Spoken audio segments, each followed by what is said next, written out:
I'll introduce Dr. Peter Orio. Peter is a radiation oncologist as well, former president of the American Brachytherapy Society. He's on staff at Dana-Farber, where he's been tasked with many leadership roles and runs the prostate program there. He is giving the inaugural Brian Moran Distinguished Lecture. This is sponsored by Theragenics and the ABS and IPCU. Brian Moran is still with us, friend to many of us. Unfortunately, he suffers from metastatic bladder cancer. He's been a long-term mentor to Peter and I. He's a long-term friend of Dr. Crawford, IPCU, and the GRU family. He's an innovative and passionate physician. He's the founder of the Chicago Prostate Cancer Center. He's the founder of the Chicago Prostate Cancer Foundation. And he's a huge-hearted man who's cared for tens of thousands of men with prostate cancer. And he's deeply passionate about his patients, their outcomes, and their survivorship. So it's a real honor to start this legacy today. I think Brian would be very proud, and very thankful for David for the idea of honoring him with this distinguished lecturer. So Peter will be up in a few minutes as well after Dr. Klotz, and then finally Dr. Albala, who will be discussing ablative local therapy. So without further ado, I want to move on and turn the program back over to Peter to introduce Brian and Peter Orio, who is giving this lecture. So come on up here, Peter. We'll go ahead and play that video that we have that Ryan did, and then the email from him. Hi, everyone. This is A. David Crawford. I can't think of anyone who has contributed more to the therapeutic area of brachytherapy other than Dr. Brian Moran from Chicago, Illinois. Brian has done over 30,000 seed implants. He's an international lecturer. He has made so much progress in this area. And to honor him and all his contributions, the International Prostate Cancer Update and the American Brachytherapy Society is going to start a lecture every year at our International Prostate Cancer meeting. And it is the Brian Moran Distinguished Lecture, and it will occur in February of this year. And the first speaker will be Dr. Peter Orio from Boston, Massachusetts. Brian, thanks so much for everything you've done. Well, thank you, Dave, and thank you to all my colleagues for this great honor. We started back in the late 80s, right along with the Seattle group, which did a phenomenal job getting it going. And I think what made our center unique was that it was solely focused on prostate brachytherapy. So we were fortunate to see evolvement of this procedure and improvement, not only with technology, but with thought process. Furthermore, our database is extensive and it's all pure, and much of it's been published, but there will be much more coming in the near future. I encourage the younger doctors to really at least consider brachytherapy as a very viable option. Brian, you're a phenomenal physician. I've sent a lot of patients to you, and I just saw one the other day, and they all tell me that they talk to you, you contact them, and there's great follow-up. So we're very happy to start this lectureship to honor you and everything you've done. Thanks so much. Thank you very much, Dave. that's great. And we have the email to share. So I got this from Brian yesterday. And this is wonderful. I can read this. Good morning, Dave. Thinking of you as the meeting begins, I am certain that it will be an immense success. I wish I was there to share the camaraderie with you. I am down in Florida where I need to be. I want to thank you for everything you have done for me, both professionally and personally. And I echo that as well, everything you've done, David. Brian, so I'm going to introduce Peter real quickly, but just a moment on Brian real quickly. Again, just an amazing mentor, just a huge-hearted man, selfless in his dedication to young brachytherapists, young radiation oncologists, multidisciplinary care leaders. It's amazing how he takes care of his clinic at the Chicago Prostate Cancer Center, the way he takes care of his nurses and his staff. And, he taught me that the relationship we have with men is absolutely sacred, and it's something that I have taught to my many residents through the years.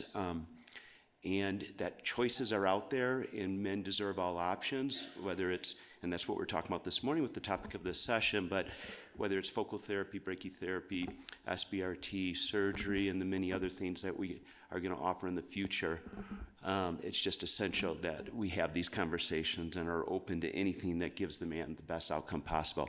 So next I'll introduce Peter. Peter and I were military physicians. We came out about the same year. We both are past presidents of the American Brachytherapy Society. Peter is an associate professor at Harvard. He is leadership at the Dana-Farber. He is the vice chair of global network operations. And it's always wonderful to introduce you, Peter.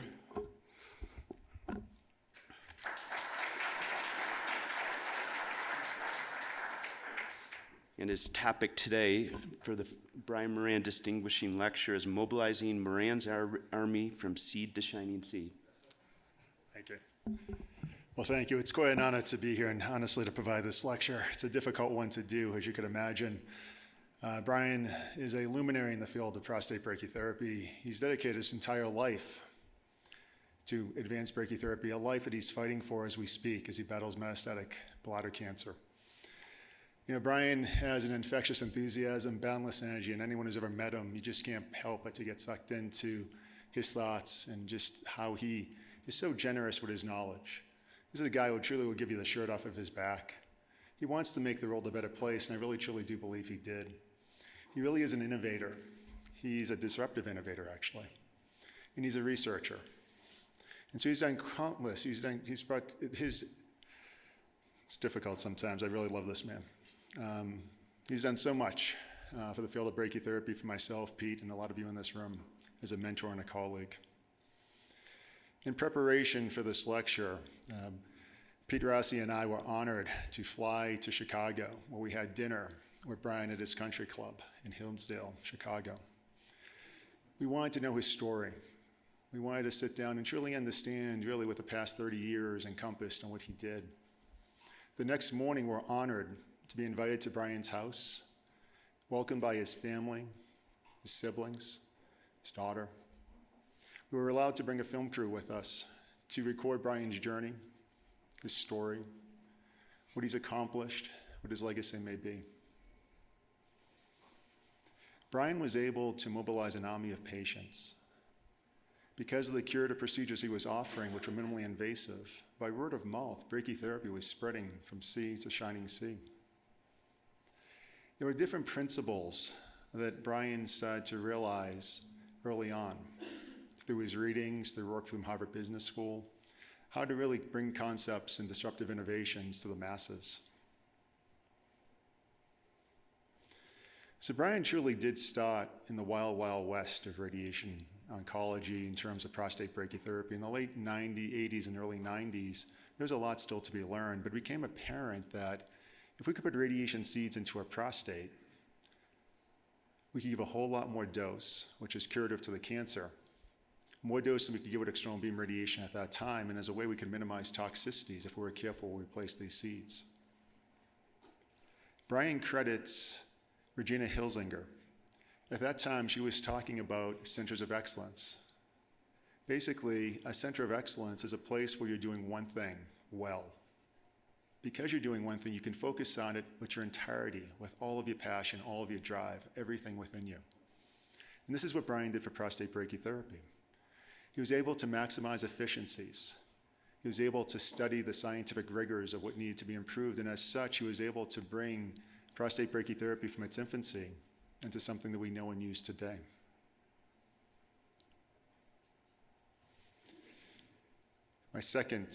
So Brian wouldn't want me telling you his story. He's just too modest.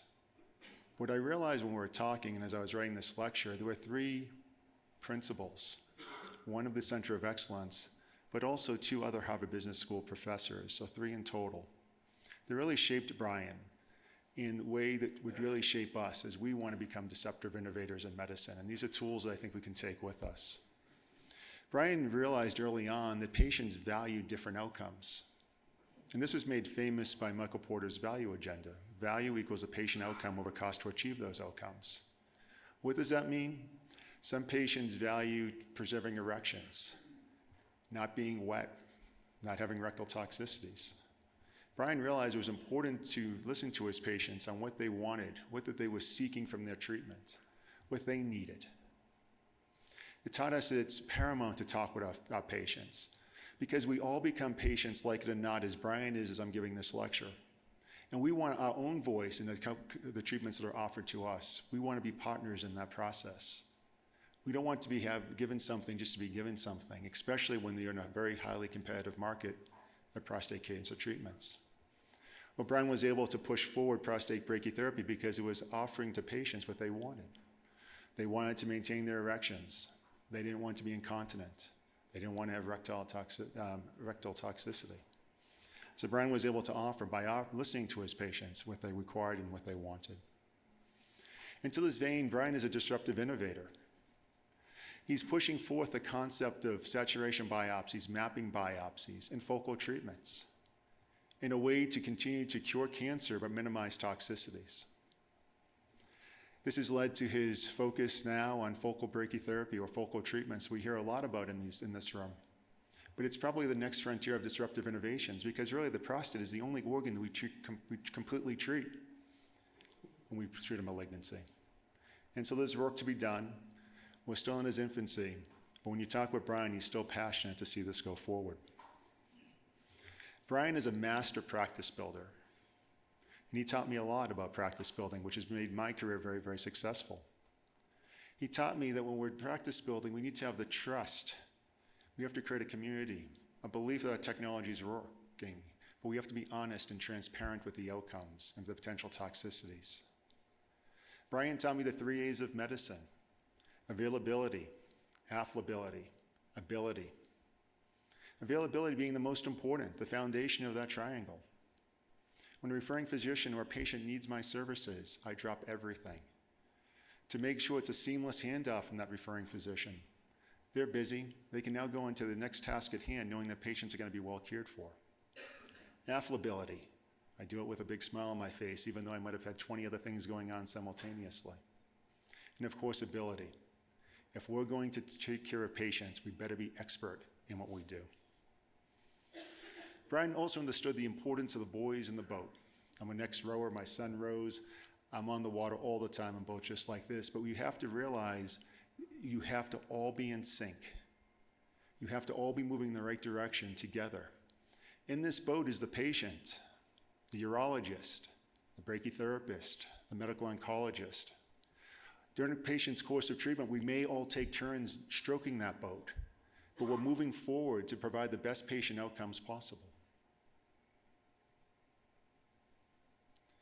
Brian also realized that we hire products to solutions to problems we have. This is the third Harvard Business School professor in my story, Clay Christensen. He was one of my favorite professors when I spent some time at HBS. He's an imposing man. Unfortunately, he passed away a few years ago. But during that day, he stood 6 feet, 8 inches tall. He stood at the floor as he gave his lecture, never looking up once. Halfway through the lecture, he said, "You probably want to know why I'm staring at the floor." 2 years ago, I had a lunar infarct. I lost my ability to speak. I spent the past year, 12 hours a day, reclaiming my voice, a voice that he made his living on.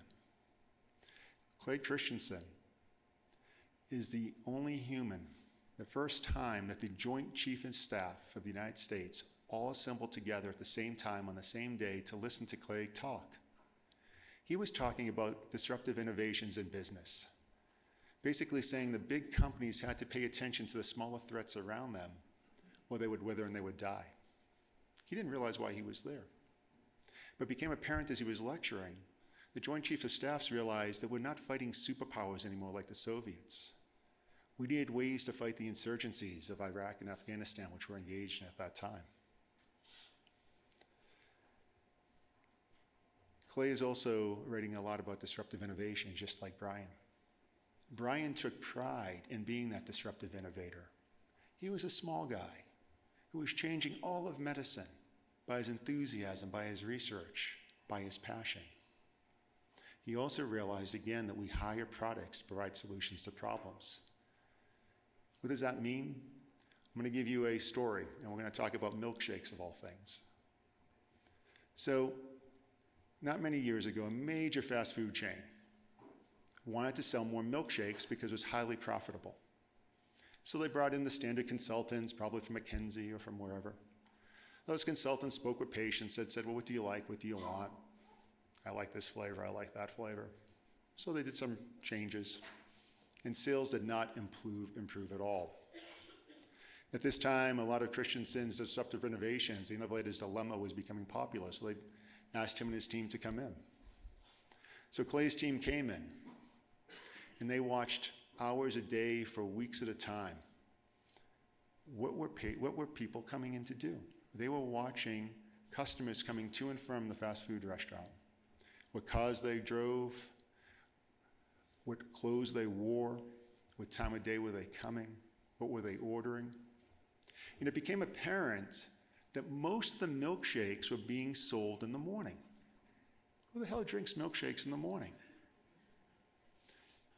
We hire products to provide solutions to problems we have. We hire products to provide solutions to problems we have. The problem was, those customers were about to engage on a long, boring commute. If they took a donut with them, it was gone too quickly, had crumbs. If they got a bagel, you needed 2 hands to spread that cream cheese, and it was messy. A milkshake, you could tip over and it wouldn't spill.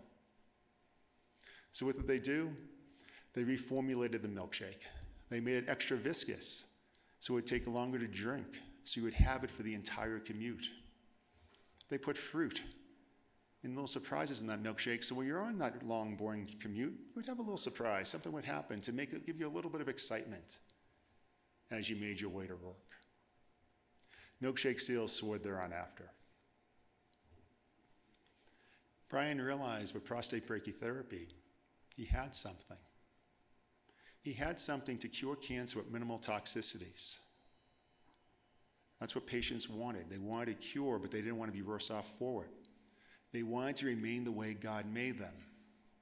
They wanted something that would provide cure without cuts, without incisions, without blood loss. They wanted to preserve erections. They wanted to stay dry, and this is exactly what prostate brachytherapy was offering.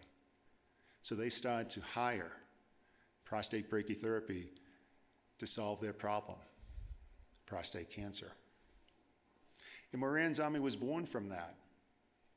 Because of this, word of mouth quickly spread from his patients to others of this technology, what it was, and what it could do for them. As I was writing this lecture, I was thinking about my own mortality. And it reminded me of a song from the Broadway musical Hamilton. And one of the lyrics is, "You have no control who lives, who dies, who tells your story." But Brian, he lived a life deserving of his story. And I challenge you all to do the same. Thank you.